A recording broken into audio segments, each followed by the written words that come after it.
Here's one out deep right sideline. 50-50 ball. It's picked off. The black shirts with the dagger. Malcolm Hartzog with a giant pick sails the night for the Big Red. We're done. Huskers win. Golly, grandkids. They are storming the floor. Love it. Say your name, Fred Hoiberg. There's your signature win. The Nebraska Cornhuskers have run the table and run it back. Back-to-back Big Ten tournament champions. Here's Tom Stevens and Mike Melby on Lincoln's Husker Radio, 1499.3 KLIN. The first pitch to him. Line drive, base hit center field. Here comes Sanderson to score. Buck to follow. Welcome to 2026 Red Stokes. It's black magic here in the bottom of the ninth. And the Huskers have shattered the hearts of the Black Bears. They have rallied to win it. Another walk-off. Nebraska 8, Maine 7. And a curtain call for Rhett Stokes. Nebraska down 5 going to the ninth inning last night. Get another walk-off. They had one on Friday night as well with Drew Grigo getting the walk-off in that one. Yeah, Maine's not great, but a win is a win and is a win. And Nebraska has now won 9 straight, and that was a big one. They've got some tougher competition ahead. Wichita State later this week, and I think that's on Tuesday and Wednesday, and then they travel to Michigan. So a couple of road performances that will need to get better. I mean, obviously Nebraska has played good baseball at times this year, and they've got a little lucky, and they've won a few walk-offs, but Will Bolt said he wanted a tough team. He might have a tough team because they're at least mentally tough. I think they might have that. Yeah, that qualifies with the weekend. Back-to-back walk-offs. Grego, I mean, I don't know that anybody expected outside of maybe a couple. I guess it's pronounced Grigo. Grigo, but, but it seems like a couple of members of the coaching staff and some of his teammates said they weren't surprised necessarily with how he's playing. He's a freshman, but what they saw back in the fall, he's potentially going to be a very, very special player. So, selection show is on. We're going to keep an eye on it. We'll see where Nebraska winds up. Hopefully Oklahoma City, hopefully a 3 seed, although I think the Arkansas win in the Southeastern Conference tournament is worrisome. I think we may fall to a 4. But what about Purdue winning the entire enchilada? They may be a 2. They might be a 2. They were the preseason pick to win it all. They had the preseason player of the year in Braden Smith, and he played like it against Nebraska, played like it against Northwestern. Don't forget, Purdue was not a triple bye team. They were a double bye team. I think in some ways that's an advantage to get your feet wet. They played Northwestern, played really well. Nebraska never figured them out. They were down 13-3 before you could blink an eye, and Nebraska had to call the timeout. They never led in the game. They got it 20 after that start, 13-3. They got it to 21-19.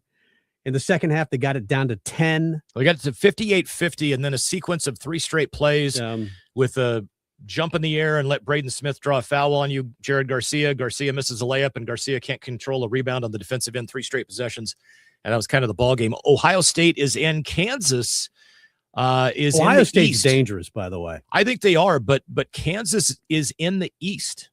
That's interesting. They just popped up in the East region. Michigan State's in the East. Yeah. So, we'll see. We're going to keep an eye on this. We'll let you know where Nebraska is as soon as we see it. As we mentioned, Nebraska falls to Purdue, but now that doesn't look like that bad of a loss as Purdue goes ahead and wins the Big Ten tournament in 4 days. And they beat Michigan today, an impressive win. But Chicago was not great to Nebraska this time. Remember the Tim Miles? Yeah. Where they win a couple of games in Chicago and then he falls down. I'm wondering about Tim Miles, by the way, at San Jose State and see what happens with him. At this point, he has not been fired. They were 9-23 this year at San Jose State and have not had many good years. Of course, when he took that gig, it was one of the worst gigs in college basketball and remains that way. Will Nebraska be a 3 seed? Will they be a 4 seed? A lot of people are thinking 4 seed. I'll be honest, UCLA's a 7 seed. I did not expect. I thought UCLA would be a 6, potentially a 5. This could be interesting. This will be very interesting. I don't know how much we actually talk about the game. It felt like the guys were despondent. Rick Mask answered one question after the game, and it was about playing Purdue and what they did differently from the last time they played Purdue, and he had like a 10-second answer. And he just didn't want to talk about it. And then Sanford was kind of disinterested as well. I'll play the Price moving on from that game. This is Price Sanford. Yeah, it'll be exciting to see that. But first we got to go back and learn from this film and figure out what went wrong exactly, and we'll do that for sure. And then we'll go from there. He was talking about moving on. You must be excited that you're moving on to the NCAA tournament. And he was not really having it. It was like, yeah, I'm excited, but I want to see what went wrong in this game. I want to watch the film. He was a little sad, but you can't be sad for very long because they're going to be in the NCAA tournament, either a Thursday or Friday game, and they're going to be a 3 or a 4 seed. So they're going to be a heavy favorite regardless. And if he win that game, this year's been a huge success. Yeah. If you don't win that game, this year has been still a success, but you're still the only Power 4 team to have not won an NCAA tournament game, if that happens. Until next Thursday. So what they're going to see on that film, and this is coming from an expert like me that knows nothing. I'm an idiot when it comes to studying basketball, watching film. Here's what I'm going to tell you what I saw, though. For the first time this year, I watched a Nebraska opponent I felt like make Sam Hoiberg the focal point of their defense. Anytime he drove towards the lane, 1 and sometimes 2 other players came to double and or triple team him. It looked like a concerted effort on Purdue's part to not allow him to do what he does, which is not be accounted for, not expect him to be able to blow your doors off with a quick first step going to his left, not his right. Not out hustle you, not out. He had the one layup, I think, late that he got free. Other than that, I felt like Purdue focused more attention on Sam than any other team has the entire year. He still got 8 rebounds. Most of those, if not all of those, were defensive. And by far the leading rebounder for Nebraska. Yeah, and I don't have who got bombed on second chance points. Okay, he had 2 offensive boards, but Purdue dominated the first half on the rebound. Actually, Nebraska in the second half out rebounded Purdue. I think it was 36-29 or something like that for the game. I have it written down here. It was 37-29, but I think Nebraska had a rebounding edge of 1 at the half. Okay. That was at that. In the first half, they actually had the lead. Purdue in the second half. Second half, they dominated. I think it was like points off turnovers and second chance points combined. It was like 36-13 Purdue. And that's the game. And this is Hoiberg talking about that after the game. That game, obviously, it came down to points off turnovers and second chance points. That's the game. And just watching after the game in the coach's room, we just had some mindless turnovers in that first half. And then, you dig yourself a hole. I thought we did a nice job fighting out of it to pull back within 2, 21-19. I thought we missed some good looks early. Unfortunately, they didn't go down. And then I thought we started pressing a little bit, just trying to make plays into small spaces. And you can't do that at this time of year. So, good learning opportunity for our guys. And we'll build off of this one. And then, obviously our inability to finish off the possessions there in the second half really did us in. Our first shot defense was really good, I thought, in the second half, but just inability to finish it off and get the rebound. And we need to fix that. Hoiberg talking about the loss and talking about second chance points and rebounding, the big thing. He was also asked about 3-point shooting because Nebraska is known for its 3-point shooting. And are they taking too many threes? They took 31 threes. This was his response to that question. Purdue, their defense protects the paint. They give up a lot of threes. When you look at their 3-point rate that they give up, that's what they give up. And unfortunately, we weren't knocking them down early. I think we were both the same 10-31 from the 3-point line. They obviously hurt us inside, and the second chance points was 19 19-8. So, that's a big difference in the game. But our offense, we're always looking to take what the defense gives us, whether that shot's at the rim, we try to avoid the mid-range, or, try to get uncontested threes, which, again, I thought we got some good looks, just unfortunately didn't go down today. Well, again, you lose to the team that won the Big Ten tournament. I was miserable Friday night. You were miserable Friday night watching that game. Are you still miserable or as miserable knowing that Purdue is now the Big Ten champs? No, I mean, I didn't like the matchup. Clough is just a problem. And then Trey Kaufman-Renn. 3 times, I think, he wound up. He looked like the best player on the floor today against Michigan. Yeah, he had 5 offensive rebounds, and 3 of those, it was him trying to get a rebound against 3 Nebraska players twice and 4 Nebraska players once. And he simply just got himself into position. Ironically, all 3 of those was when the defensive rotation for Nebraska wound up with Sam being the guy on him. And Sam's given up essentially a foot to him. But you've got to get you can't let that happen. But just tip your cap. Trey Kaufman-Renn's a hell of a player. He had 20 points today. Yeah. Clough had 21 points. So that's one thing I look at Nebraska and think, man, when their threes aren't going, they just don't get a lot of easy shots. But that's the thing. Earlier in the year, they did. They stopped taking the 3. They started running action. They started getting layup after layup after layup, where Jamarcus would pull up from 12.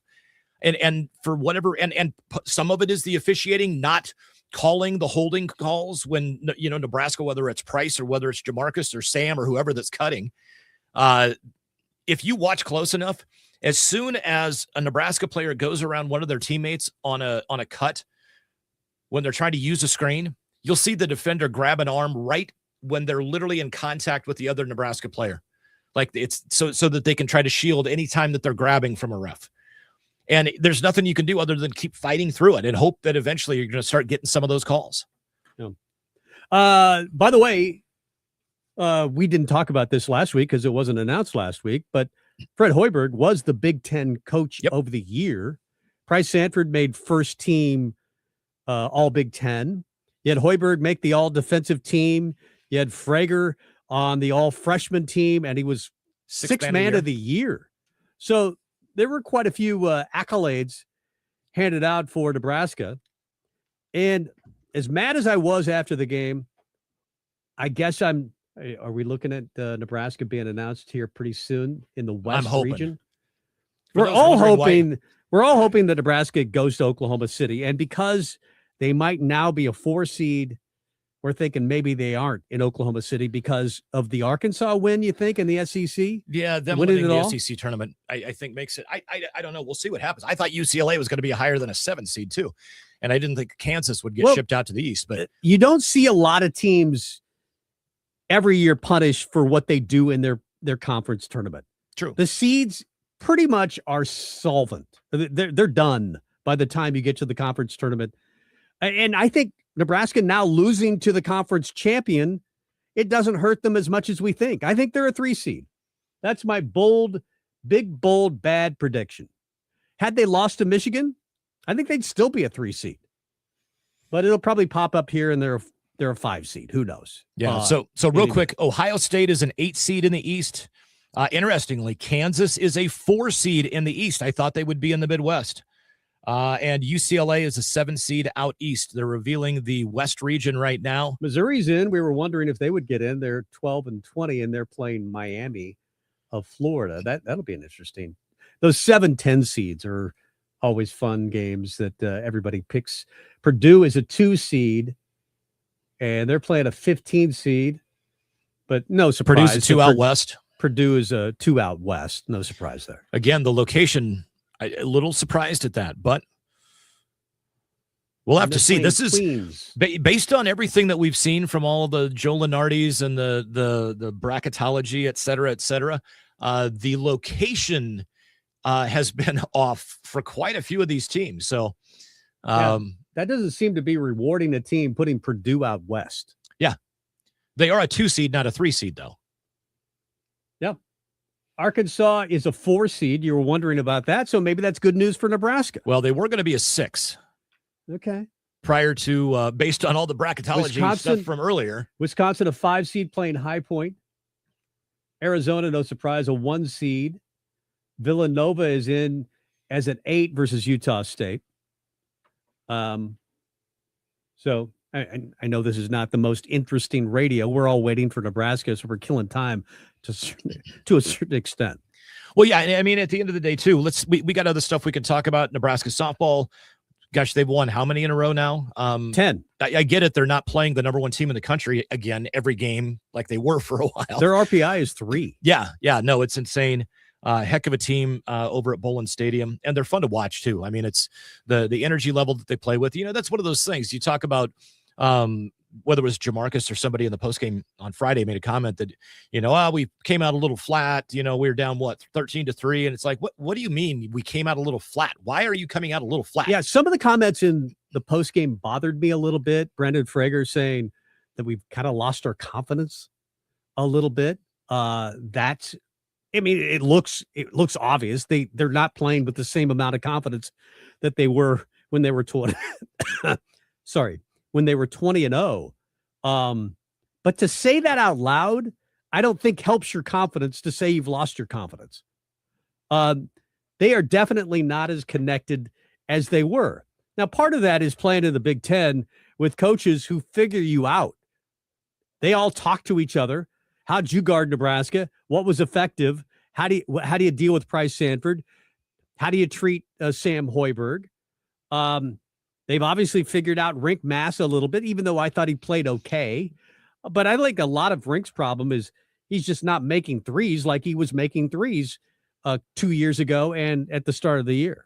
Yeah, I think that's a big problem. I mean, the way you play Rink Massa right now is the same way you play Cale Jacobson, according to the scouting report. You let him shoot threes because he's not going to make them. Now, he made 3 against Purdue, and hopefully that kind of gets him rolling a little bit there. Yeah. He played pretty well against Purdue the last time here at home. Made a couple of big threes and one that kind of got Nebraska in it. The thing you look back at the game with Purdue is a game they should have won. Rink gets the rebound. He gets the and one, doesn't make the free throw. He makes Purdue, the free throw, we win. That's the game. If he makes that free throw, they beat Purdue, and maybe you're not even questioning it. Maybe they're easily a 3 seed and maybe a 2 seed. Maybe they go to win another one. Maybe they go to the Big Ten tournament with a little more confidence. I don't know. Yeah. Purdue going out west, though. I'm thinking Nebraska's going to St. Louis. I'll take that. Yeah, it's better than going out west or out east, but I don't know. It looks like Brian Christopherson may not be able to join us in this hour. Okay, we might have to move him to next hour. He says, "Do you have space at the 6 o'clock hour?" I think he's got to do a Zoom call with Fred Hoiberg. I can't understand why Fred Hoiberg would be more important than this show. I'm calling BS on that one. BC, BS. No, I understand.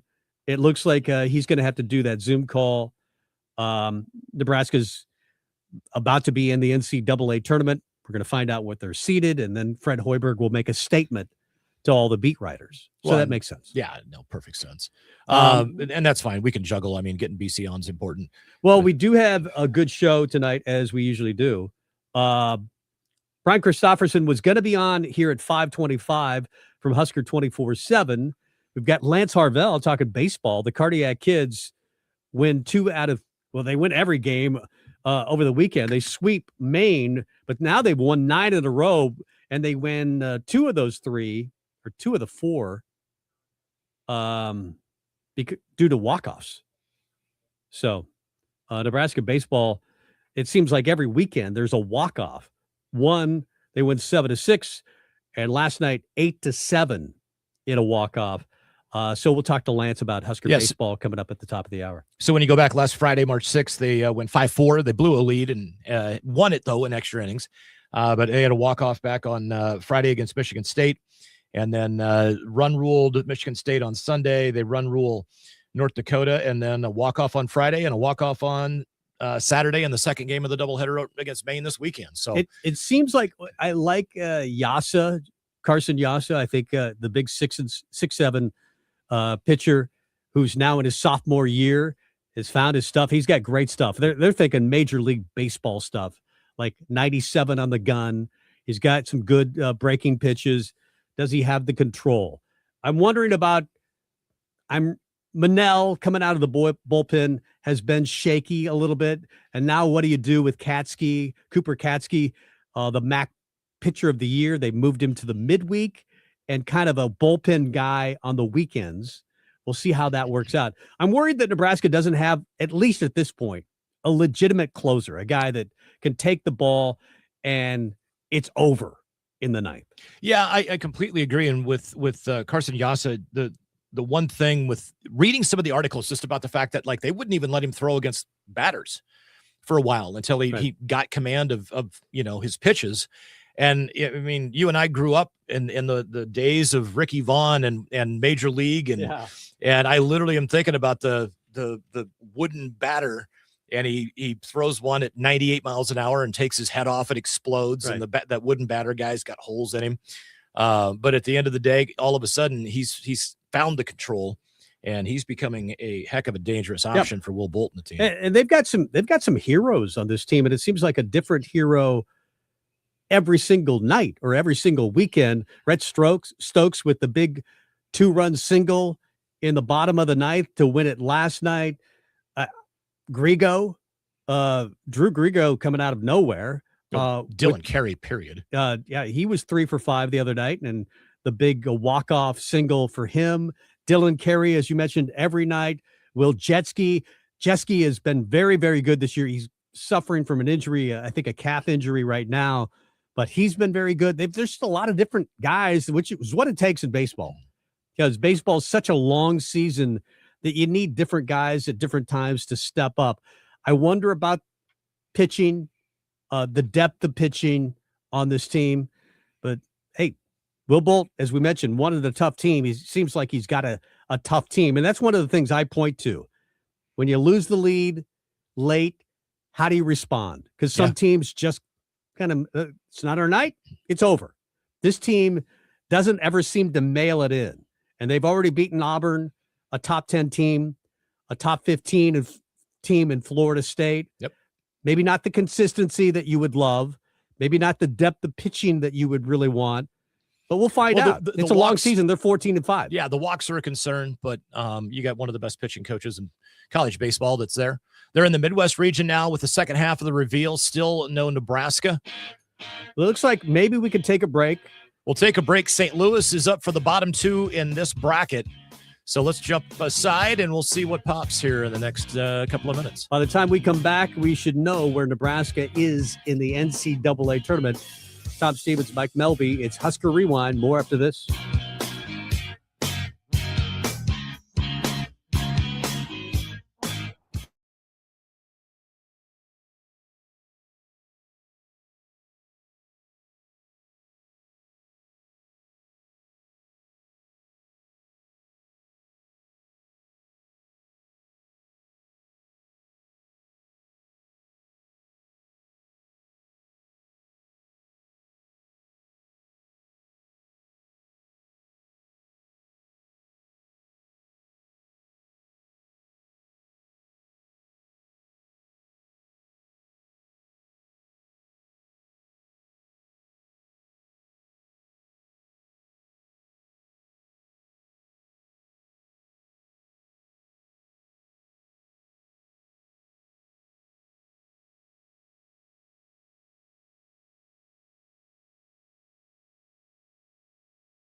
Remember Nebraska's national titles. Oh, they don't have him yet. Look at Tommy Frazier. How many tackles can one man break? Touchdown. Yet young enough to remember what they had for lunch. Hey, Mom! The meatloaf! We want it now! The meatloaf! On Lincoln's Husker Radio, 1499.3 KLIN. They haven't announced anything. They just showed the two teams. They showed Nebraska celebrating. Well, they did. I think it's a pre. But they haven't. It's one of those pre-pictures. So we haven't found out where Nebraska is. But they're going to be in the South because everything's been announced other than the South. Yeah, quick update. I'm Mike. That's Tom. This is Husker Rewind. You're listening to it on KLIN. And the way things sit in the South, the 1 seed in the 116, 8, 9 is going to play in Tampa. The 4, 5, 12, 13 teams are going to play in Oklahoma City. Greenville is going to be the 6, 11, 3, 14, and then 7, 10, 2, 15 are going to be in Oklahoma City as well. If Nebraska is a 3 seed, they're going to Greenville, North Carolina. If they are a 4 seed, they're going to Oklahoma City. So you'd rather be a 4 seed? From a standpoint of fans and everything else, I'd kind of rather be a 4 seed. That's kind of odd. I haven't paid enough attention to the other. Let me see if I can find a lot of speculation after the Purdue loss and the way Nebraska slid down the stretch is that they would go to a 4 seed. You've heard the experts, some of the experts say that they would be a 4 seed. And then I thought, well, the loss to Purdue is not that bad. They are the Big Ten tournament champions, and they were the preseason favorite to win the entire thing. But Purdue slid quite a bit. They ended up as a 2 seed because they won the Big Ten tournament. So they got a lot of credit for winning it. How much will Nebraska get hammered for losing that first game? Maybe not, just because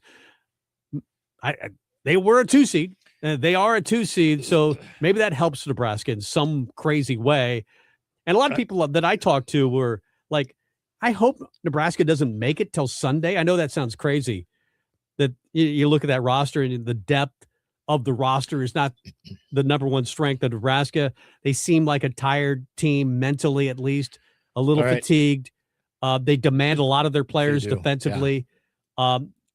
Maybe you want to lose that first game, not maybe lose I wanted them to lose the second game, not wanted them to lose the second game. I wanted them to win the title. That's all I'm saying. I did too, but I thought for the sake of, the NCAA tournament, maybe it'd be nice to win that first game and then not have to play Sunday.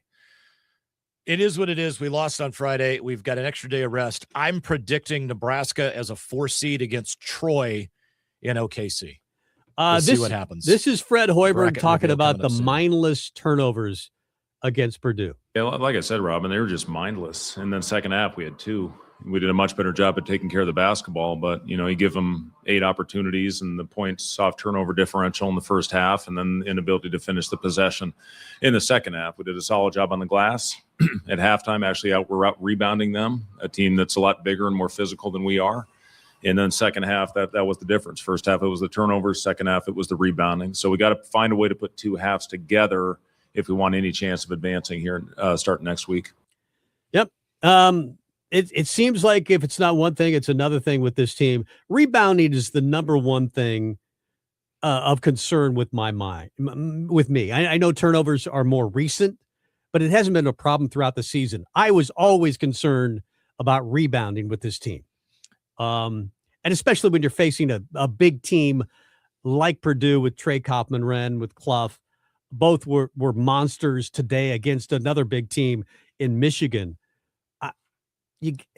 For me, rebounding is a lot of want to. Again, the top rebounder yesterday or Friday night was Sam Hoiberg. He had 8 rebounds. Nobody was close to 8 rebounds. He shouldn't be the best rebounder on the team, but every night it seems like he is, simply because he has a will to get to the ball. And a lot of it is matching up, hitting guys, making sure that you block out. It's team rebounding. Nebraska doesn't have that one dude who's just a monster. Even a Jawan Gary type of rebounder would really help this team. They don't have that. Bearcat can sometimes be pretty good. Other nights, you look at the stats and he doesn't really show up in the rebounding category. Rink can sometimes be very good. Other nights doesn't show up. Sam always does, despite the fact that he's only 6 feet tall. Nebraska is in the South region, and the players are clapping as we speak. They're not overly excited. The walk-ons seem to be the most excited. But Nebraska, of course, they were going to have a film crew with Nebraska potentially winning its first game in the Power Four ever in the NCAA tournament. And they're going to play Troy. That's what I thought. That was the projection that I had seen. So that's Oklahoma City, right? That's Oklahoma City. We'll so take Nebraska. You'd almost rather be a 4 and play in Oklahoma City than a 3 in Greenville and travel halfway across the country. Yeah, and let's face it, Nebraska fans are going to go wherever it is. Well, and the funny thing is, though, I think their matchup, if they would have gone to Greenville to be a 3, it would have been against Penn, the team they lost to in the NCAA tournament. Weird. Yeah. Yeah. Xavier, Penn. When they lost as a 3 seed last time, was it Penn? No, it was Xavier. We were a 6 seed when we lost to Penn. Yeah. That was so frustrating. Anyway, so Nebraska is in. They are in the South region. They will play in Oklahoma City against Troy. And I believe, let me try to find the time of the game, because I know that they have already got stuff kind of set up. But I believe it's a Thursday-Saturday matchup then. What Troy is in what conference? I'm not sure. I haven't planned that far ahead. This is live radio on the fly. I'd like to go back and look at their schedule and see what type of teams they have played this year. Well, we have plenty of time to do that in this show. But Nebraska is a 4 seed. They are in Oklahoma City. We all wanted that. They dropped 1, but that's not bad. You go to Oklahoma City, you play a team that is very beatable, at least I think on paper, in Troy. Mike was saying before the show, and I agree with him, I think the teams that you really worry about are the skilled teams who are also pretty athletic. But athletic teams in general have been the teams that Nebraska suffers the most from, that can guard at a really, really high level. And how do they officiate the game? Do they let teams grab Price Sanford? And they've done that. A lot of officials have let teams grab him and hold him. But Nebraska's just got to go win. They've got a team that they can beat. It's Troy, and you should win that game. We have moved BC. He's actually moved us. Brian Christopherson is talking with head coach Fred Hoiberg about Nebraska's first tournament appearance in a couple of years. And they are playing was it the 13th seed? It was the 13th seed. Yep. Troy. So that's the reason he's not going to be on this first hour. Brian Christopherson, he's been moved to 6:45. We'll talk to him about Husker football and Husker basketball. So it is the Troy Trojans. They are in the Sun Belt Conference. They went 12-6 in conference. They were 22-11 overall. They did win the Sun Belt Conference tournament as well. So they are riding a 4-game winning streak. Solid team. Taking a look at their roster, you've got not a ton of height. They've got a couple of 6'9", a couple of 6'8" players. They don't have anybody that's as tall as Rick Master, Burke. They do have some talent. Their leading scorer is Victor Valdez. He averages 14.8 points a game, as does Thomas Dowd. So they're two big guys. I believe they're both bigs here. Yeah, Valdez, 6'7", 235, and Thomas Dowd also averages 14.8 points per game. He's another 6'8" player for the Trojans. Theo Seng averages 12.9. Cooper Campbell, 12.7. Their best assist guy is their leading scorer, Victor Valdez. And then Cooper Campbell is their point guard. He averages 4.2 assists a game, 1.6 steals. They do turn the ball over about 12 to 13 times a game. Rebounds on average about 38 a game. So they're a good rebounding team. We'll just have to wait and see how everything shakes out, though. Looking at their schedule, they haven't beaten a lot of teams of note. Southern Miss, 91-65.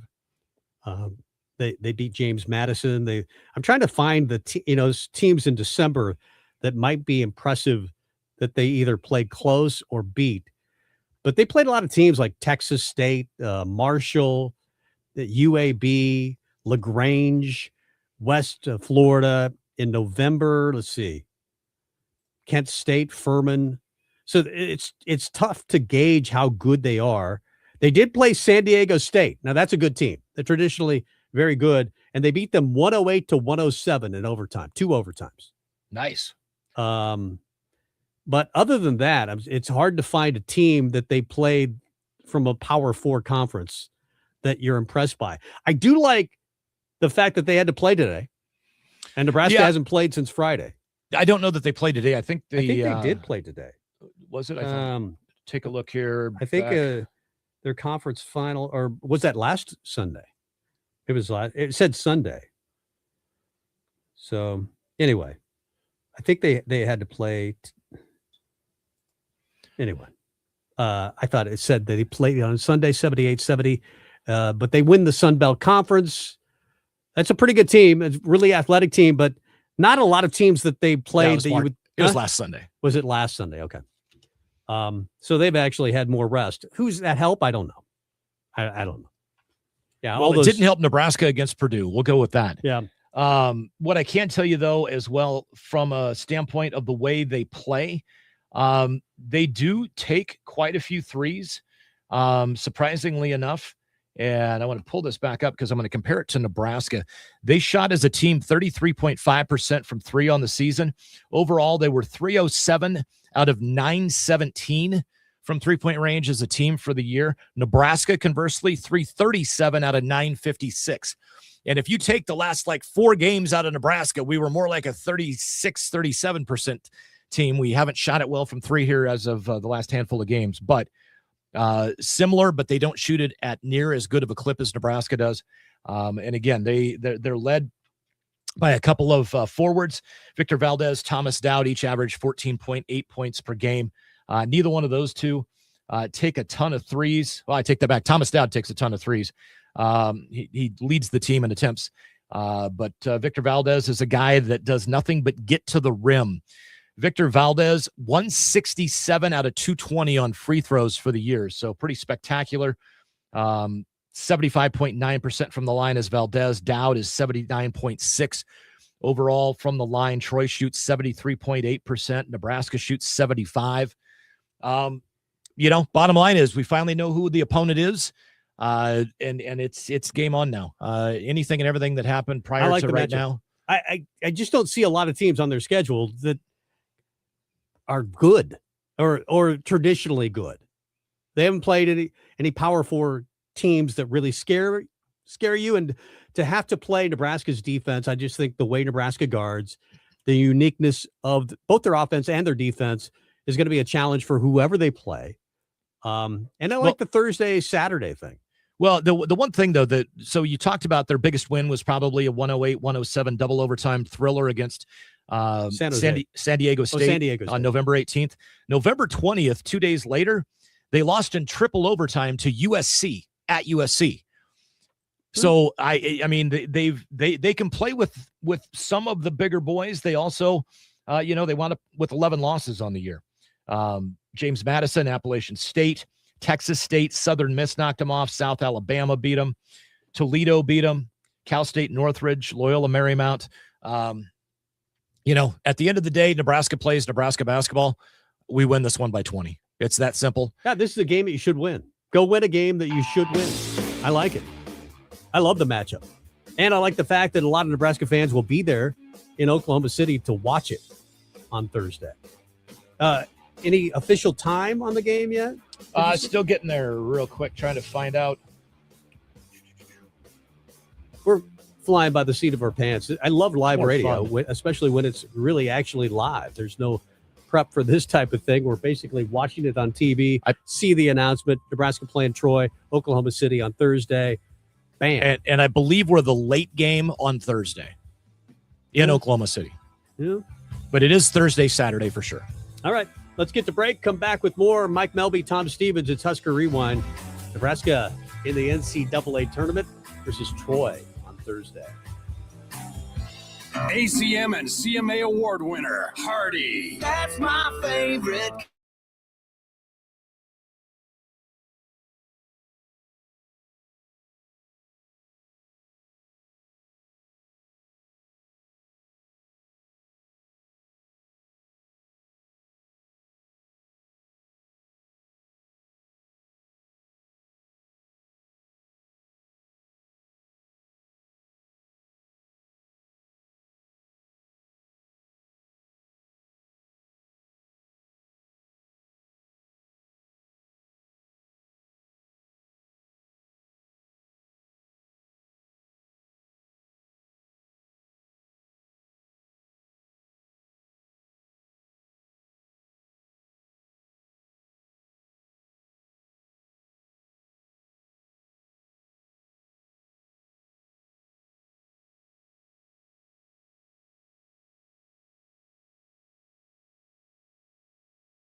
Recap of Husker sports. Jones runs behind a blocker, 45, 40, 35, 30, 25, 15. He's gone. Touchdown. Touchdown. Touchdown. Husker Rewind with Mike Melby and Tom Stevens on Lincoln's Husker Radio, 1499.3 KLIN. We found a way to regroup after the disappointing game at UCLA. I thought we played great, especially in that second half at USC. Did not play as well against a hot UCLA team, and then found a way to regroup and focus for senior night against Iowa at home. And now we got to get that same focus back. And, listen, give Purdue a lot of credit. They're playing great basketball. I thought they were terrific last night, and they followed that up with another really good game in this one. So, Price is exactly right. We're going to go back and watch the film and find a way to get this thing back right and hopefully go on a run here starting next week. And they've got the late game. Nebraska is the number 4 seed, and they'll play this Thursday against Troy, the 13th seed. Not a big team, Troy. They've got like 3 guys that are 6'9", a couple of guys that are 6'8", 6'7". Not anybody, though, like, Purdue with the 7-footers. They don't have a Daniel Jacobson who's 7'4". Yeah. They don't necessarily scare you, but they're talented. They do rebound team. well. They can rebound. Nebraska's going to have to, no matter who you play in the NCAA tournament, and as you mentioned, if they win that game, they're probably in a head-on collision with Vanderbilt. Well, not probably. Yeah, true. Probably. Taking a look too at SeatGeek. I just decided that's the official ticket resale broker for Nebraska athletics, and I went ahead and decided, let's see how much tickets are. So I pull it up, and there's a $68 one, and there's a $79 one, and then it goes up from there. And in the 90 seconds since I did that, the lowest priced one now is $85. So I don't know if Nebraska fans are already jumping on, but I would envision if you have plans to go to OKC, you're probably going to want to jump on and get tickets as quick as you can, whether it's from the venue via SeatGeek or however you normally go about getting your tickets, or from, some super nice guy that I sure has no nefarious intentions out front selling you what are guaranteed to be good tickets that'll get you in the building. There's going to be a lot of Husker fans there, no doubt in my mind. I mean, they showed up in Tennessee, Nashville, a couple of years ago. They'll definitely show out again, Husker fans. Remember that trip to California when they played UCLA and USC first and then UCLA. There were loads of Husker fans that made that trip west. There's no doubt in my mind that they'll be there in Oklahoma City on Thursday.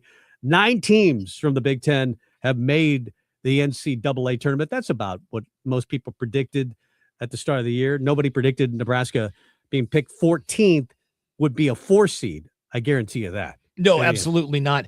One of the things I want to point out about Nebraska's opponent, Troy, they average about 4 rebounds, 3.5 to 4 rebounds more per game than Nebraska, 38.3 to 34.9. So about 3.5 more. But the biggest thing, and I guarantee you this is something Coach Hoiberg is going to probably mention to Brian Christopherson and the rest of the media.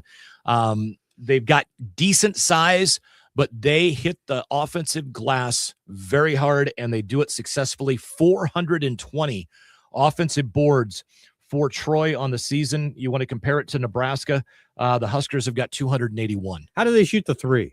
35.3%. Not terrible. Oh, sorry, that's Nebraska. Nebraska's 35.3. They're 33.5. Okay. Again, not horrible. It's a team that you should beat. Again, I look at their schedule. Yeah, you mentioned the double overtime loss at USC, the San Diego State loss, triple overtime loss to USC 2 days after a double overtime win against San Diego State. Oh, wow. Okay. So that's impressive. This is going to be a team. It doesn't matter who you play this time of year. They're going to be motivated. And I guarantee you, Troy's going to want to win. And they're going to look at the film. They're going to see a team in Nebraska that's not the most athletic team, that runs a creative offense and a kind of a gimmicky defense. But that's one of the things I look at and think, no matter who Nebraska faces, whether it's Troy or Vanderbilt on Saturday, you're going to be playing a team that runs a defense that's just tough to figure out. It's going to take you at least maybe 20 minutes or 15 minutes to figure out Nebraska. Yeah. Nebraska hasn't always had that problem against other teams. And then We'll see. I just think Nebraska is a tough matchup, especially for Vanderbilt on a one-day prep. Maybe not as much of a prep problem for Troy, knowing that you're playing Nebraska right away. But again, go back to it and just a little bit more. I've been trying to study the roster to give people as much insight as I can to Troy. 4 of their top 6 in their rotation are 6'7", 6'8", or 6'9". You got 167, 168, 269. So they do have size. But at the end of the day, they don't have a 7-footer, but they have a lot of size. They do have size and good skill. The Campbell brothers basically run the point for them. You have Cooper and Kobe. I believe they're twins. I mean, Troy's a solid team. But yeah, to your point on Vandy and one day of prep, the one thing that we heard Big Ten coaches say, and we heard Porter Mosier say it, a couple other non-con, Jerome Tang, I think, said it before he went off the deep end. The thing about Nebraska and what they do both offensively, but especially defensively, you can game plan and scout team it and everything all you want. You can memorize everything they do based on whatever you do with the ball. Mm-hmm. The problem is until you see how fast they do it and you get into actual game speed, you have no idea what to expect. I agree. I wonder how many Nebraska fans are doing this like I am, already looking ahead to Vanderbilt. And Nebraska, by no means, should ever look ahead. I hope none of the players are thinking this way. But me as a fan, I'm thinking, hey, they're a 13.5-point favorite versus Troy. They're going to beat Troy. I'm looking ahead to Vanderbilt. And by the way, they are a 13.5-point favorite. That's the opening line. I'm going to throw this out there. Back in 1990-91, it was March of 91, I was bowling at a local bowling establishment in a non-sanctioned league, and I sat there and I watched Nebraska just get bombarded by threes by Xavier as they wind up losing. And all I could do was run my mouth beforehand about what Rich King and company were going to do to LSU and Shaquille O'Neal, because that would have been the second round matchup. Right. All I cared about was what we were going to do to Shaquille O'Neal, because he's not that good. He's overrated. He's still playing. We're not. So I'm worried about Troy. Yeah. Well, Vanderbilt, I'm looking ahead a little bit to Vanderbilt, and they had an impressive win in the SEC tournament, made it to the finals, lost to Arkansas, but they blew out Florida in the SEC tournament. That's the number 4 team in the country. That is a team that won the national championship last year in Florida. They've had some games where they were impressive, and then they had kind of that midseason or late season slide where they didn't play as well, but they ended the season playing really, really good basketball. Nebraska did not end the season playing their best basketball. Vanderbilt was closer to that. So they're the 22nd ranked team in the country, but they're really, really good. And they're always skilled. When I think of Vanderbilt, I think of the same type of team that they've always had. Guys that can line up behind the arc and knock shots down. They're always a good shooting team. I don't care. I didn't even watch a lot of Vanderbilt basketball this year, but I can guarantee you they can shoot the basketball at a really high level. 35.4% from 3, and overall 40. They're just loaded with good shooters. I'll be honest with you, from the standpoint of Tyler Tanner is kind of the go guy for Vandy. He leads them in scoring and assists. Averages 2.4 steals a game on top of that. Does turn the ball over a couple of times. He shoots 37.3% from 3, 85% from the line, 50% overall from the field. He reminds me a little bit of Braden Smith, and Vanderbilt reminds me a little bit of Purdue. Nebraska's got to get by Troy, but Vandy is going to be a tough out. No. From a matchup standpoint, they've got a couple of 6'11 guys, 6'10 guys. But similar to Nebraska, not the most athletic team in the world, just really, really highly skilled. Vandy. Yeah, they've got what looks to be about a 7-man rotation. So not a whole lot more than what Nebraska plays. So foul trouble could play immensely in that one. If all of a sudden every time, Price or Jamarcus or Sam goes around a screen, you got somebody that's yanking on their arm and it gets called, who knows? Maybe Nebraska goes up and knocks down. They're the higher ranked team. You should beat Vanderbilt. True. So there you go. It's probably Nebraska Vanderbilt in the second round, even though, again, I hope the players aren't thinking that way, and we should take nothing for granted. The only team to have not won an NCAA tournament game can't be thinking like I'm thinking right now. What I am thinking is, Hey, Creighton's not in the NCAA tournament. That's great news. They lost pretty early in the Big East tournament, and they're going to miss the NCAA tournament first time in like 6 years. And a lot of people are wondering what's up with Mr. McDermott. Will Greg McDermott be coaching this team next year? Will he be coaching somewhere else? All I know is that I'm really happy that they didn't make the tournament, and now they're going to have to rebuild with or without Greg McDermott. They're going to have to move on. Let me throw this out to you. So they're 15-17, or the Creighton Blue Jays. They'll probably play. Do they go to the Crown? I would guess that they will get paid because the Crown has that rule where I think it's just RPI. You don't have to have a winning record to make the Crown. No, and I think they reduced the field this year. Yeah, and I mean, I like that tournament. I'll be honest with you. I really do like that tournament, not just because Nebraska won it last year, but from the standpoint of going to, a national tournament like the CBI. But, I mean, your first-round opponent is Southwest Missouri State Community College that somehow got a waiver to play in a postseason tournament in D1. Yeah, I mean, that's who Nebraska's playing in the first round, and then they get Hofstra in the second round if they win that.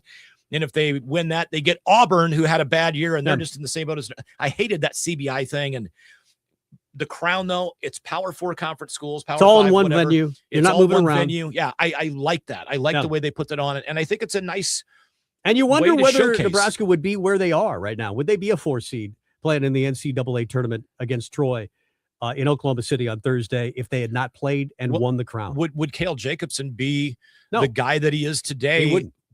As a human being, yeah. But as a basketball player, I don't He know that didn't really would have even gotten play that much confidence. until the Crown. Yeah.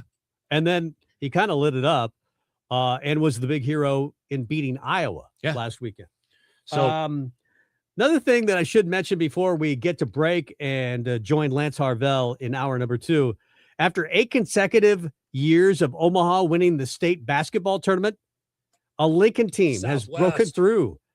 Lincoln Southwest defeated Papillion La Vista 57-53 last night in Lincoln. Lincoln Southwest win broke a 23-year championship drought for Lincoln schools. 23 years. Were we on the mic for Lincoln High when they last won it? I think we were.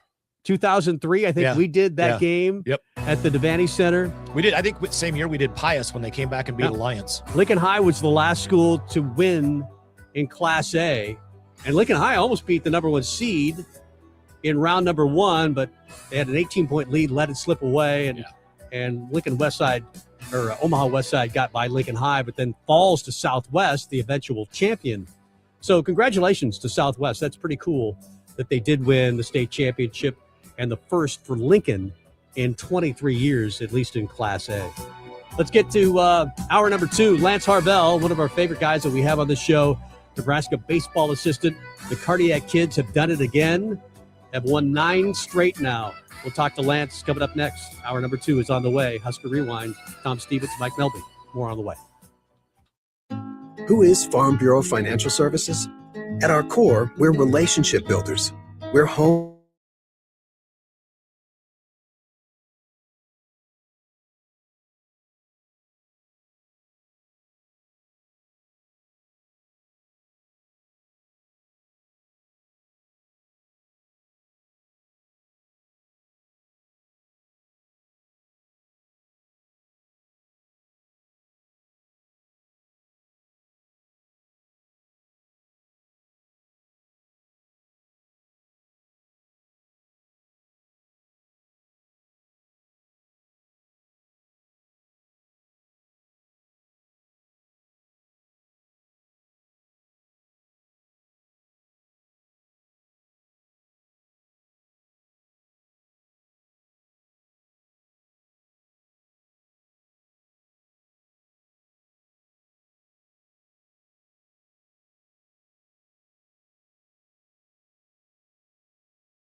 Most complete weekly recap of Husker sports. Kaboom! And their body bumping and away. Husker Rewind with Mike Melby and Tom Stevens on Lincoln's Husker Radio, 1499.3 KLIN.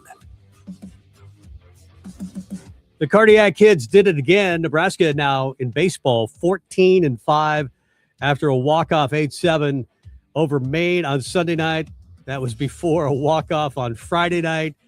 7-6. They are playing some great baseball. This is how it sounded last night. The first pitch to him.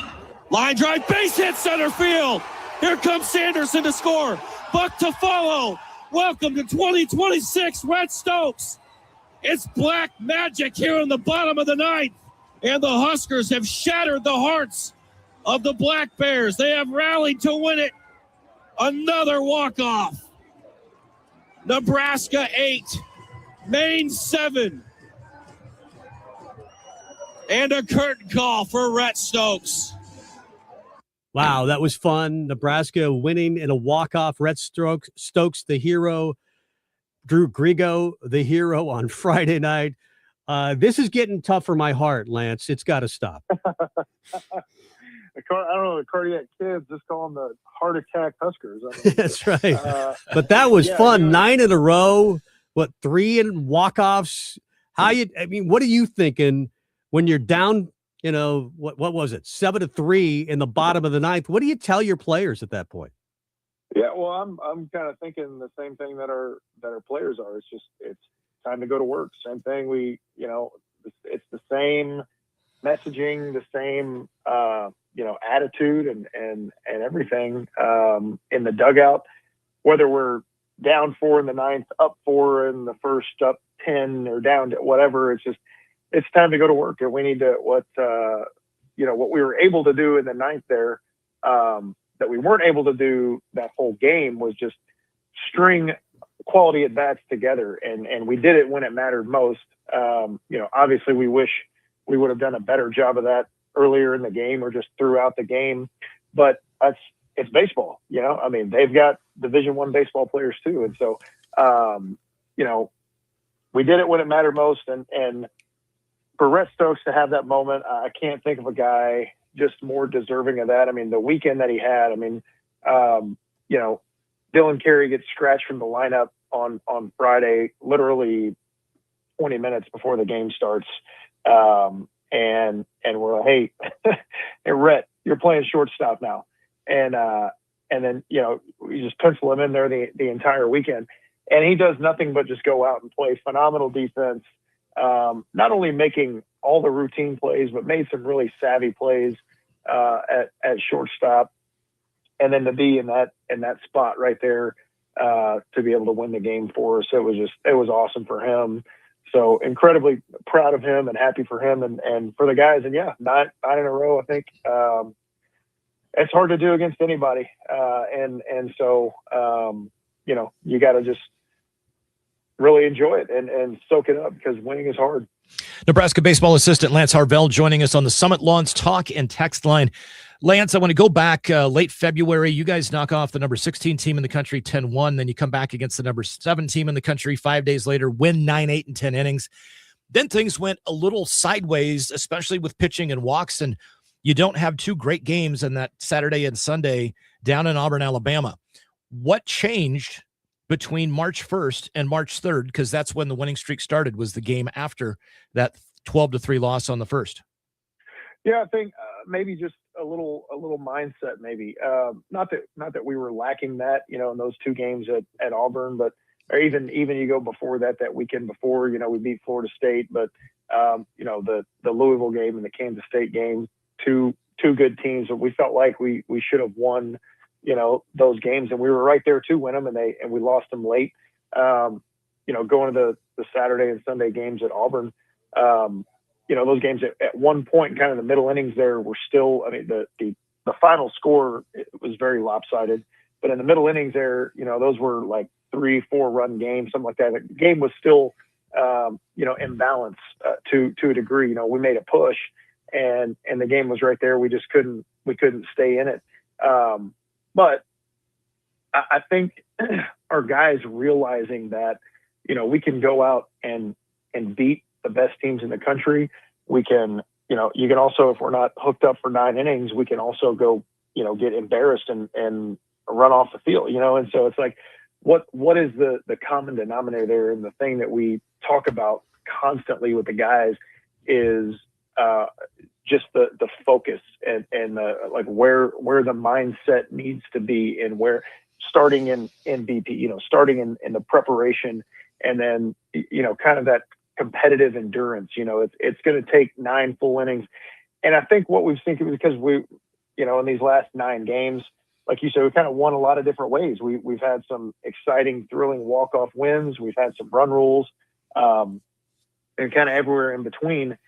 And I think we just kind of have that confidence now. We've seen we can win a lot of different ways. We've seen we can beat the best teams in the country. We can beat them late like we did at Auburn, or we can just totally run away from them like we did in Florida State. And sometimes you kind of need to learn those lessons a little bit, and fortunately, more often than not, some of the valuable lessons we've been able to learn this year have been while we're winning games. The ones that we're talking about now are games that we maybe lost, but kind of from those games and now moving into the last couple weeks here, I think we've kind of learned just kind of having that confidence and just kind of learned like, hey, we're never out of the fight. And again, we saw that. I know you guys weren't in the dugout. You're not hearing the players or whatever, but they never flinched. It was like down 1, down 2, down 3, down 4, whatever. It doesn't matter. We're going to go. We got a job to do, and here we go. And it's going to take everybody, and it's going to just take, literally just you focus on one at bat at a time, one pitch at a time, one play at a time, and you just go from there. And then at the end of the day, hopefully you did enough, and they stack up. The good outweighs the bad, and you're going to like the results on the scoreboard at the end of the game. Nebraska baseball assistant Lance Harvell. Nebraska has won 9 straight, 14-5 on the year. Will Bolt says it every year. He wants a mentally tough team, and I'm sure most coaches do. Why do some coaches get it and other coaches don't? Well, yeah, it's a great question. And there's probably a lot of variables that play into that. I think, just the way that you build your team, number one, obviously, I think having an older, more experienced team helps quite a bit, because guys that have played a lot of baseball and kind of seen it all. But just how you train. I mean, that's kind of, I guess, the answer I would give there is how you train and prepare your guys to kind of handle anything. And, going back to fall ball, or even just the practices leading up, the weeks leading up to opening day, we're doing things in practice. We're doing, drill work to, kind of like football. You think it's football or basketball, you probably think about this a little more, but like we're doing things to try to make practice harder than the actual game. You try to make the game, almost move in slow motion, because you've done some things to try to speed them up, and you make the guys, think on the fly. And so when you get in moments that seem like in the game, they seem like the quote unquote big moment. They're not, those winning moments that you have and all that kind of stuff. If you've been preparing that way and you've been playing the entire game that way, then when those moments pop up in the game, it's just another at bat. It's just another pitch. It's just another, it's just another situation that you've done 100 times, already. And so you don't get the nerves. You don't get the heart rate's not going through the roof. It's just you've prepared for that. And so when you see that with your team, it mental toughness is the byproduct of that. Lance Harvell joining us on the Summit Lawns Talk and Text line. I want to ask you about Cooper Katsky. What I know he's a little injured at the beginning of the season, but what do you do with him? He you can't pitch him every game, or can you? Why not? No, exactly. Yeah, he's been awesome, and I would say probably if you were to kind of put if you wanted to pin something on why we've done what we've done here in the last couple of weeks or 3 weeks, he's been a big part of that, just kind of solidifying the midweek games. And if you were to tell me that, you know, before the season, like Caskey's not going to be at 100% to start the year, you're not going to have him, you know, and a month into the season, you know, he's going to be your midweek starter, I would have said, you're probably crazy. You know, we're going to have, I mean, as we've got depth on the pitching staff, but like really an All-American is our midweek guy. But we've kind of stumbled into this. The way it worked out has been a kind of a beautiful thing. To have a guy like that you can go, that can just give you 5 rock solid innings, you know, in a midweek, and then still be available, you know, on the weekend to come in and get significant outs for you on the weekend is huge. And he's an absolute animal too. So from a physical standpoint, he can handle all of it. And so he's kind of a good little utility knife to have on that pitching staff. But he has been awesome for us. Well, he's the MAC pitcher of the year and was maybe the Friday night guy. At least a lot of Husker fans thought Friday night guy. And now he's in the midweek because of the injuries. But we know that winning those midweek games is so huge. I mean, you had to win basically the conference tournament to make it to the NCAA tournament. Part of that was because you didn't do well on midweek games. Now you win these games and you've got a much better chance to make the tournament. Yeah, and that's typically the difference in just being a regional team and then being a regional host is how do you do in those? Do you handle business in the midweeks? And that, yeah, like you said, I mean, there's no getting around it. That's been the bugaboo, even with some of the, you know, better teams that we've had in our time here. It's like those midweek games. We've never quite had just the rock solid, you know, guys on the mound in the midweeks to kind of solidify that for us. And you just, you got a guy like Caskey out there, and it's not like he couldn't pitch or start on the weekends, because he absolutely could. But like I said, the way this has kind of just worked out for us and what we've sort of settled into has been a beautiful thing, because it's also, you know, him doing what he's doing in those games, and then also still being able to use him on the weekends out of the pen. It's elevated, you know, guy like Blockowitz and Yasa and Horn and those guys, the weekend starters, you know, because they know they got a guy that's right there that could take their spot. And those guys have answered the bell too, and, you know, and pitched really, really well, you know, here and on the weekends. And so it's been great. And that is that. And no, you cannot, you know, say enough about the job that he's done and what that's done. I mean, for our team and for, you know, hopefully looking kind of long-term what that does for you in the course of the season. Coach, I want to ask you about freshman Drew Grigo. Has appeared in 13 of 19 games. Nebraska fans seem startled. Who is this young man and where did he come from? I don't feel like the staff and his teammates feel that way. Explain why. Yeah. I mean, just right up the road, right? Bellevue West kid, who we had kind of noticed really early on in his high school career. He just kind of stood out. I mean, I remember going to a game, a Legion game with Coach Bolt. We ran up to Omaha and watched him play because we had, you know, just kind of heard about this youngster that's at Bell West and liked him and followed him and just, I mean, it just kind of went from there, you know, kind of really a typical story. It's not like he was really a late bloomer like that. You know, we thought he actually also had a chance to be a two-way guy. I mean, he's like 92 off the mound. But he's kind of wired different, you know. I mean, he just kind of has that, whatever that gene is, whatever that character trait is, where he doesn't seem like a true freshman. You know, he seems like he's a second or third year guy already, and just personality wise, his work habits, I mean, all of it, you know, he's got it. And so he plays up, and everybody kind of noticed it, you know, in the fall, you know, just like, oh, okay, he's he's not really, sometimes true freshmen come in, you can tell they're a little behind. Maybe they're, in one particular area, they're like, okay, yeah, there's flashes of this, whatever. He was just consistent, and the guys saw it. And when he's in there, like there's nobody in that dugout that doubts his ability and what he can do. And again, he's a shortstop by trade, and we threw him in the outfield because he's just one guy from the coaching staff standpoint. If we need, somebody to put out there with, hey, Grigo, he's a great athlete and he's just kind of a gamer, and he just kind of has that it factor about him. And he showed that, Friday night.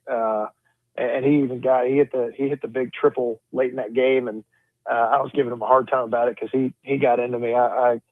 He slides into third base and I got up and, big moment. He's fired up. The dugout's fired up. He's cheering them and big high five or whatever. And then he just puts his shoulder right in the middle of my chest. And I told him, I said, hey, I got to tip my cap. I was like, you got me a little bit. I wouldn't expect you knocked me back a step. That was, tip of the cap to you. So that was he's an awesome kid though, and he works his tail off. And again, I mentioned Stokes, kind of deserving that moment yesterday, and Grigo same way Friday night. It was like he was at the plate, and again, there was nobody that doubted what he was going to do. Just nothing's too big for him, and just. He fits right into everything that we do and everything we're about. Well, he doesn't always play, but I mean, you never know when your number is called. It's the old cliche in sports, but he goes 3 for 5, gets the big winning hit, the walk-off. Stokes hasn't played as much as he had earlier in his career, but he gets the big winning hit. It's one of those sports where you really have to stay ready. I mean, it's more than any other sport, it feels like. Yeah, you really do, because you never know. You're one foul tip, somebody steps on a base wrong, somebody takes a hard slide, or whatever it is, and you're right in there. And I always kind of sort of tongue in cheek, the phrasing I kind of use sometimes is, those guys is oh yeah, he's over there just, he's over there minding his own business. So the next thing you know, he's in the game. But we really challenge those guys, in the dugout to stay locked in, because even though you might not be in the lineup, you might not be on the field, being locked into the game and knowing what's going on, you're competing out there with those guys, and if you never step foot on the field for 9 innings or however long the game is, at the end of the game, you should be mentally exhausted because you've been mentally competing, with the guys on the field, and you've been locked into the game. You know what's going on, and then, like you said, the game will find you. And if you haven't been, you get exposed. And but if you're locked in and you're in the game, and when your number gets called, you're going to be ready for that opportunity. And both of those guys, they were, and they have been all year. Nebraska assistant coach Lance Harvell. Those guys are playing in part because you've had a few injuries. Will Jeske, close friend of the family, he's suffered an injury, and I know he'd like to be in the lineup. Dylan Carey, an injury. How are those guys doing? Yeah, they're good. And Mike and Miller, another one, they're just kind of nursing a few things. I think probably if Dylan DH yesterday, we didn't feel the need just because of how well Rhett was playing at shortstop. We didn't need to rush Dylan back in there, but wanted to get him back in the lineup, get his bat back in there. So he DH'd yesterday. And Jeske and Miller, they're kind of nursing a couple things, and they've been hitting, taking BP. I think probably if we absolutely had to have it and needed to get them in at bat or something like that, they could probably do that. But they're kind of just taking some precautions there. But I think they're close to being back, and having the lineup and the team back to full strength. That'll be, again, you're just kind of talking about some of the lessons, learning, like going back to what we were talking about before, having guys get banged up a little bit is part of it too. And there's, again, thinking long-term, it's going to hopefully pay dividends for some of these other guys, getting in the game and getting some experience while these guys are out and figuring out how to win games when we're not even close to full strength, has been good too. Well, that's how you build depth. 9-game homestand, you win all 9. Now you hit the road, Wichita State and Michigan. What's the mindset difference? Playing at home, playing on the road? There's really not. We get to hit first. That's about the only difference. So we always talk about we want to score first, and so when we go on the road, we get the first crack at doing that. We don't have to hold them. We don't have to throw up a 0 before we do that. So that's about the only difference. We get to hit first, and we take BP and in and out second. That's about it. Coach, love having you on. It's going to be a fun season. 14-5, great start. Appreciate the time. Yeah, thanks, guys. Have a good one. Thanks, Coach. There you go. Nebraska assistant Lance Harvell back at third base, coaching where he belongs, the offense. I love Lance Harvell. He's one of my favorite guests that we have on the air on a regular basis, and we will throughout the baseball season. Let's get to break and have another one of our favorite guests, Beau Reid, the Hall of Famer, talking Husker basketball, coming up next.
Husker Rewind with Tom Stevens and Mike Melby. Two guys old enough to remember Nebraska's 5 national titles. Man, woman, and child did that. Put them in the aisle. On Lincoln's Husker Radio, 1499.3 KLIN.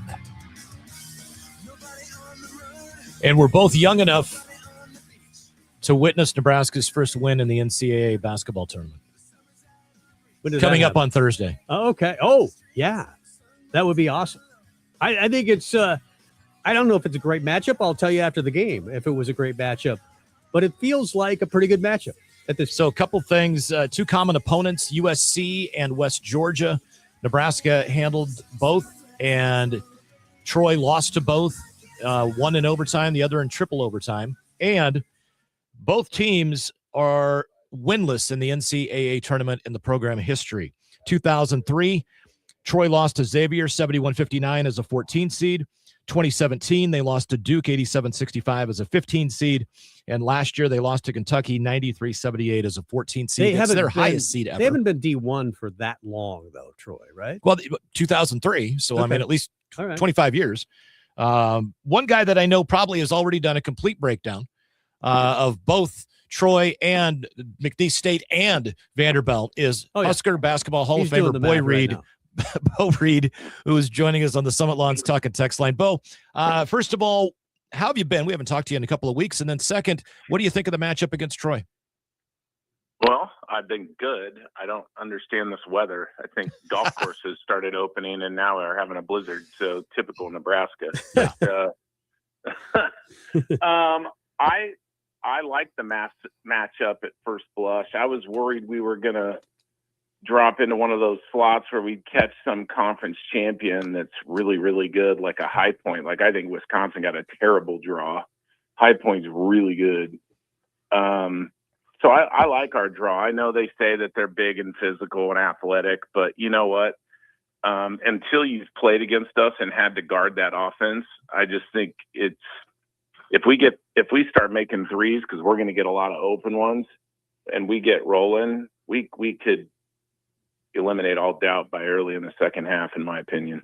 Yeah, they're a team that hasn't played a lot of Power 4 competition. They had a triple overtime loss to USC. They had a nice win against San Diego State. They're athletic, and if they're making shots, anybody's kind of scary. But for me, Nebraska needs, I mean, we say Nebraska's a second half team. They need to be a first half team. They can't start 13-3 again. Yeah, I'm a little surprised Fred hasn't tinkered with the starting lineup a little bit, honestly. We have to figure out a way to get off to a better start. And it went from being kind of a, whisper of a pattern to it's been a really bad, month and a half of bad first halves. And so we've got to figure out a way to get off the dime. And it would help if we could just start the game not shooting threes. Let's start the game going to the rim, trying to draw some fouls, get to the free throw line, get into the flow of the game, and then let the three-pointers come, because I think the three-pointer is going to be there in this game, because I don't think their bigs are used to having to hedge ball screens and then worry about the big guy popping. We run pick and pops and ball screens for 6'10" guys. I mean, I think we're hard to guard. We just have to make some open shots, That we do. You mentioned tinkering with the starting lineup. One thought I think Tom and I were talking about off the air is bringing Braden Frager instead of off the bench into the lineup to start. Sixth man of the year, you can't do that. Legally, I don't think you can do that. No. They got a waiver, so they can. Right. But let Burke come in off the bench, and I'll be honest with you, I feel like Cale Jacobson could bring something to the beginning of a game as well. What are your thoughts? Yeah, I love the thought of Frager not having to sit there for a while. I feel like Burke struggled a little bit in the last month as well. And, I think Braden gives us a more dynamic offensive player that people have to respect. And he doesn't hurt us on the defensive glass as much as, you might worry with Burke going to the bench. But I don't know. I just feel like we got to try to do something to start better. And, obviously Fred knows more than all of us, and he'll do what he thinks the right thing. But it feels like shaking that up a little bit. It's not a bad thing. Rebounding has been a problem. It was against Purdue the other night, 37-29 advantage. Nebraska did better, I think, in the first half, right? It was the first half. They rebounded okay. The second half, they didn't rebound. They defended well, but they couldn't get the rebound. For you, what's rebounding about? How much of it is about physical size and how much of it is about want to? Because Sam's the best rebounder, it seems like, on the team. He had 8. Yeah, part of Sam's rebounds were he got a lot of long rebounds because they were shooting a lot of 3-point shots. I think the big Clough kid killed us again on the offensive glass. He got some really timely ones after we had cut the lead down to like 7. He gets an offensive rebound. They hit a 3. I just think rebounding isn't just about heart and desire. It's also being smart. Where's the shot coming from? And, where's the basketball going? And, you watch kids that are really, really great rebounders, and they always seem to get opposite. The percentages say, over 70% of the shots come off the opposite side of the rim. And if back in the day, Dennis Rodman was a master of getting to the other side of the rim. I think early in the year, we were so concerned and knew we were at such a disadvantage rebounding that we were just so physical about boxing out, and everybody got a body on people. And as the season's worn on, it feels like some of our perimeter players haven't been as intentional about banging into people and getting their body into people. And I think you heard Kale say at the end of that last game, we have to do a better job of gang rebounding. It might be a troubling sign when a 6-foot tall guy is your leading rebounder, but it also might be because our big guys are doing their job and really making sure they were boxing out. The only problem with that is that, Clough killed us on the boards. The big kid, number 4. Trey Kaufman-Renn. Yeah, he killed us too. I mean, those two guys, I don't see this team having that level of physicality. I know people say they are athletic and they're big, but I don't know. I feel like we're going to be the more physical team because I don't think the conference that they play in is known for being super physical. So I'm hoping that we get back to playing the way we did the first 20 games and we're the more physical team. I think from the standpoint of what I've read so far about Troy, Cooper Campbell, their point guard, is kind of the guy that makes it all run for him, although Victor Valdez winds up with a few more 0.4 assists more a game at 4.6 versus 4.2. But Campbell, from what I've read and kind of just like I said, the little bit of research, he's one of those guys that dribbles a lot. And I think from the way Nebraska plays defense, that could really be a benefit to the Huskers. What are your thoughts with the guy that tends to just hold on to the ball? I don't know. I watched Illinois Wagler dribble the ball the entire second half and control the tempo of the game. And then the same exact thing happened, a few weeks later. The Purdue kid dribbled the ball a lot. I mean, Purdue moves the ball at an elite level. They're playing really well. I was thinking we'd play well against Purdue. And then when Fred told me in the last 60 days, they're the second-ranked offensive team in the nation, he goes, "Both can be a hard matchup." He wasn't wrong.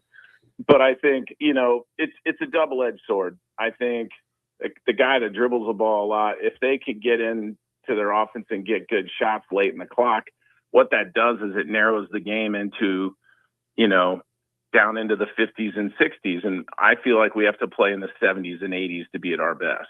And so I worry if we don't take the ball out of his hands, we get somebody that just dribbles the clock down, controls the tempo of the basketball game. It becomes really difficult for us, as a volume 3-point shooting team. It puts a lot of pressure on us to make shots. Beau Reid, Nebraska's Hall of Famer, on our show. Of course, Husker Rewind every Sunday, 5 to 7. Brendan Frager talked about confidence after the game. The guys seemed a little dejected, and obviously they were dominated by a team that just won the Big Ten tournament. They didn't know that at the time. But how do you get that back? How do you get the swagger that Nebraska obviously had when they started 20-0? And they don't seem to have that same swagger. How do you get it back?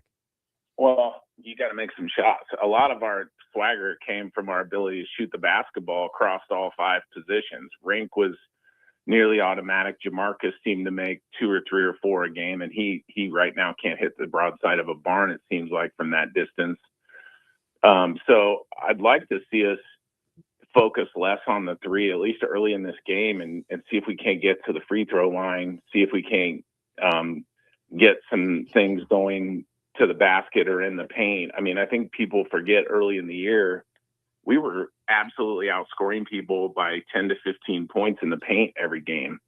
And I'm hoping we get back into the offensive frame of mind where people are chasing us and we're running curl routes and we're doing slip screens and we're shooting layups. Because there for a while, when our offense was humming, it felt more like Princeton than it did anything else because the ball movement was awesome. People were moving away from the basketball. And if you stood up or you looked the wrong direction on defense, we were backdoor and shooting a layup before you knew it happened by keeping the lane so clear. All the Big Ten teams have successfully just jammed the lane more and more as we've struggled to shoot the ball. Hey, looking ahead to potential, let's say, Thursday night, we all have a collective sigh of relief and we're no longer the only Power 4 team without a win. Looking ahead to a potential second round matchup on Saturday, McNeese State or Vanderbilt. I know that Vandy, they're in the SEC title game, super, super good team, but McNeese State, 28-5, they seem a little bit scarier than most 12 seeds. What are your thoughts? I would agree with you. I heard Jay Billis say that their turnover margin plus minus is +7. So they turn people over at a really high rate.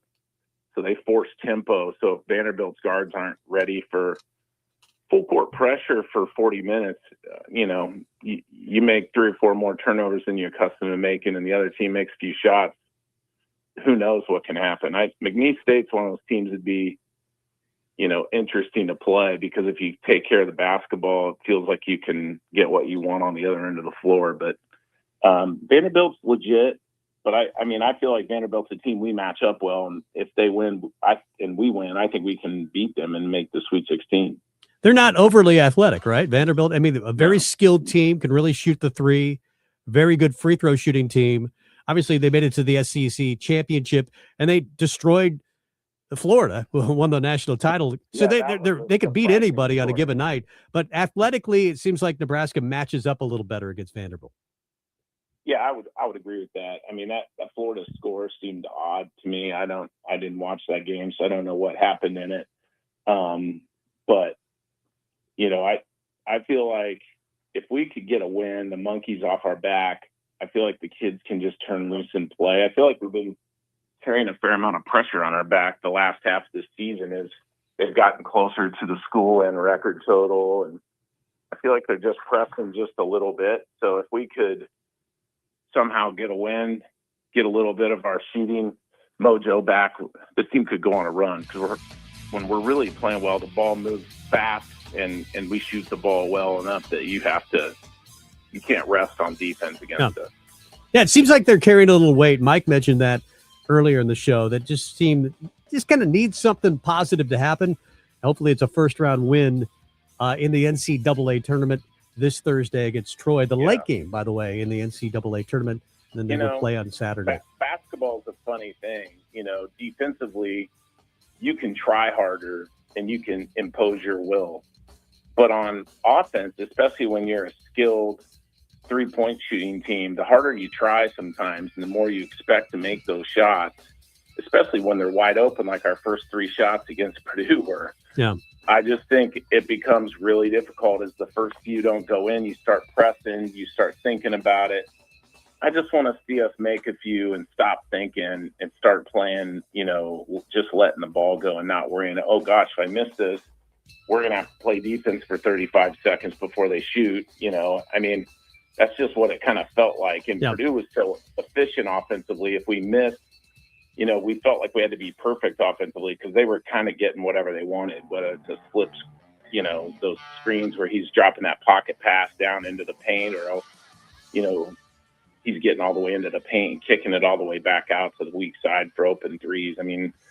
That point guard for Purdue's, he gets one more assist. He breaks Bobby Hurley's all-time assist record in the NCAA. So Braden Smith's the real deal for a reason. He was preseason player of the year. The guy's really, really good. Hey, love having you on. Hopefully we'll be talking to you Sunday after a win. Let's hope so. That'd be a lot of fun. I wouldn't have to listen to these announcers talk about us being the only Power 4 school to never win a tournament game. That sucks. Yeah, that's no fun. We appreciate it, Beau. Thanks, you. Beau. All right, guys. Thanks. There you go. The Hall of Famer, Beau Reid. Let's get to break. We moved him to hour number 2. Brian Christopherson. We'll talk a little Husker basketball. He just talked to Fred Hoiberg. Maybe throw in some Husker football talk. Coming up next, Mike Melby, Tom Stevens, Husker Rewind. We just had a big fight. You're listening to Husker Rewind. Sean Hannity is...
Plus years of broadcasting experience. I guess that means they're really old. They're going to make him do this till he's 90. On Lincoln's Husker Radio, 1499.3 KLIN.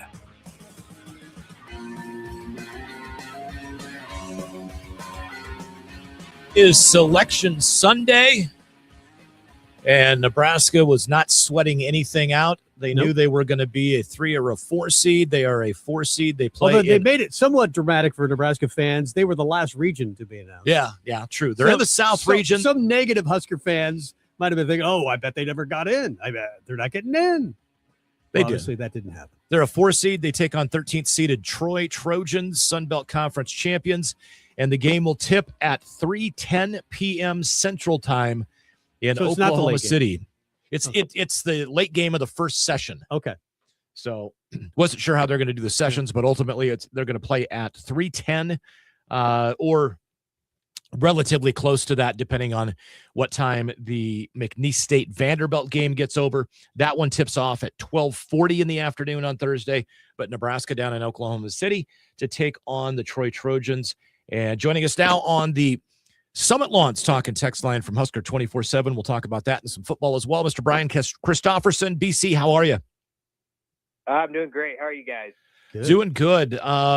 Give me your thoughts, first of all, on just the way this whole weekend went. Disappointing performance on Friday. We finally know who we play, where we're going. Have you exhaled, or do you need to take another big, deep breath and just get ready for this crazy week that's about to happen? No, I'm excited about the week. I mean, this is what this whole thing's been building to for 4 or 5 months. I think in the last 2 to 3 months, people really started to catch the feeling like this team can do something special and historic. And I know, obviously, there was disappointment with what happened Friday night in Chicago, as we saw throughout the weekend. I mean, I think Purdue's playing great basketball, and frankly, is just a bad matchup for Nebraska. That happens sometimes. That doesn't mean there aren't some concern items, and those guys know about them over there as well as anybody, that they have to clean up to make history on Thursday.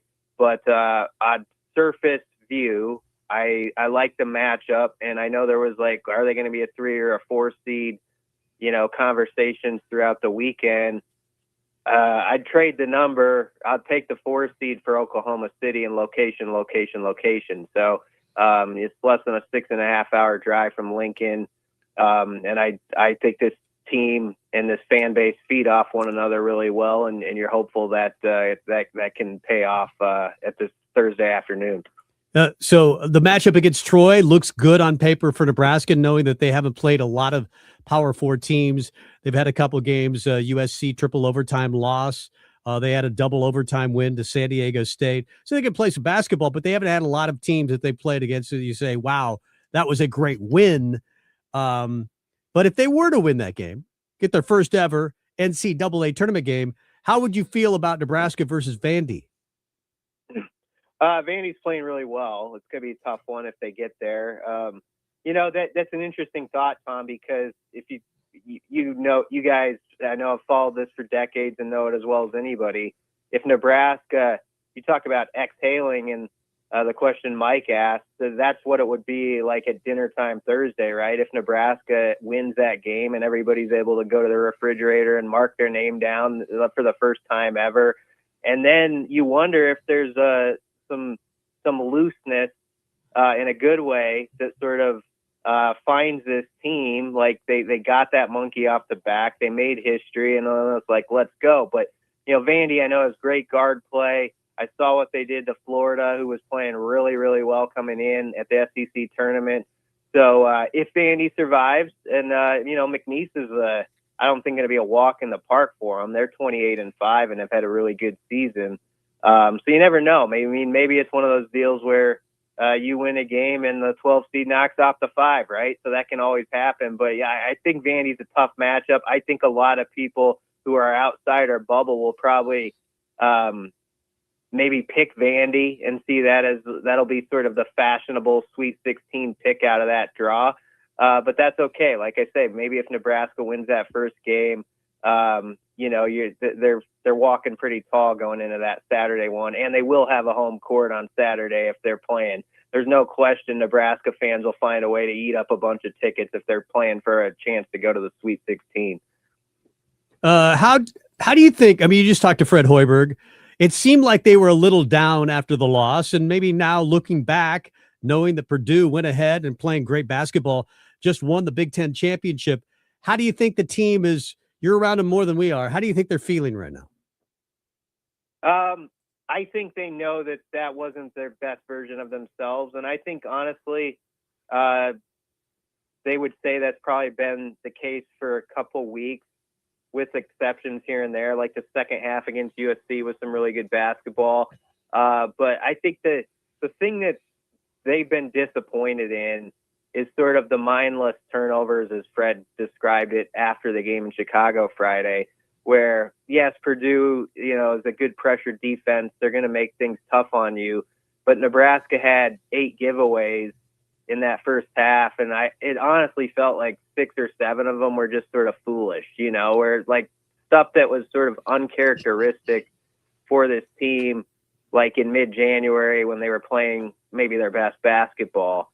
And so that's going to be such a huge deal. Can they clean that up and just we're talking like 101 of the textbook, but just ball handling and making the simple play and not trying to force, something in a small area. I felt like there were some passes they tried to fit that just weren't there. that's going to be key to not try to hit home runs. As Fred always says, hit the single, like move the base runners around. That's the way they got to play on offense in this game, and just not try to force the issues and get tight and try to do something beyond themselves. And so they were disappointed Friday, because I think they knew that, yes, Purdue's good and all that, but I think they felt like that wasn't the best representation of ourselves. So hopefully they put that on display on Thursday, because this is a team that's been enjoyable to watch for all these months. That if ever there was a team that deserved to make history and get the monkey off the back, it's this squad and the guys who make it up. So it'd be great if they could find that version of themselves here when everybody's watching.